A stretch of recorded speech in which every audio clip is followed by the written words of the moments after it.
Russia का crude oil, natural gas और कोल, ये तीनों चीजें आज भी बिक रही हैं, जिसके चलते रशिया को बहुत ही बड़ी राहत मिली है। अमेरिका यूरोप में अपने अलाइज को मनाने में लगा है कि वो भी रशिया से क्रूड ऑयल परचेज करना बंद कर दें।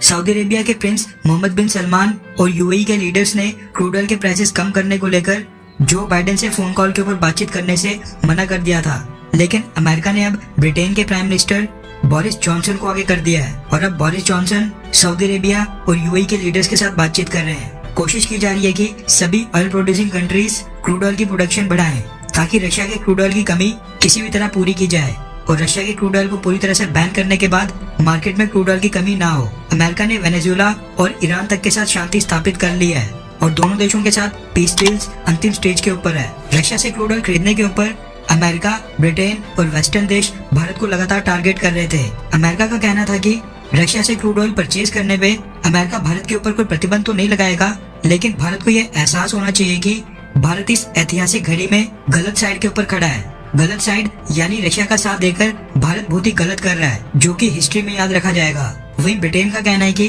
भारत के इस कदम से ब्रिटेन बहुत ही निराश है, लेकिन वो भारत के साथ अपनी बातचीत आगे जारी रखेगा। मीडिया में कई सारे आर्टिकल छप रहे हैं जिनमें लिखा जा रहा है कि रशिया से क्रूड ऑयल परचेज करने का मतलब है रशिया को यूक्रेन के ऊपर हमला करने के लिए पैसे देना, यानी रशियन इन्वेजन को फंड करना। मगर जर्मनी और बाकी कई यूरोपियन देश जो अभी भी रशिया से क्रूड ऑयल परचेज कर रहे हैं, उनको कुछ नहीं कहा जा रहा है। भारतीय सरकार ने भी अब अमेरिका, ब्रिटेन जैसे इन सभी वेस्टर्न देशों को जवाब दे दिया है जो भारत के ऊपर सवाल उठा रहे थे। रेफरेंस के लिए आपकी स्क्रीन के ऊपर beyond world is one news के आर्टिकल का स्क्रीनशॉट है, जिसके मुताबिक भारत ने कहा है कि रशिया से क्रूड ऑयल परचेज करना कोई बड़ी बात नहीं है। ये एक लेजिटिमेट एनर्जी ट्रांजैक्शन है जिसको पॉलिटिसाइज्ड बिल्कुल नहीं किया जाना चाहिए, यानी इसका राजनीतिकरण नहीं होना चाहिए और इसको पॉलिटिसाइज करके फायदे के लिए इस्तेमाल नहीं किया जाना चाहिए। रिपोर्ट्स के मुताबिक भारत ने बहुत ही स्ट्रॉन्ग लैंग्वेज में कहा है कि क्रूड ऑयल को लेकर सेल्फ सफिशिएंट देश जो खुद रशिया से क्रूड ऑयल परचेज करते हैं, उनको तो कम से कम इसकी वकालत नहीं करनी चाहिए या इसके ऊपर भारत को कुछ नहीं कहना चाहिए।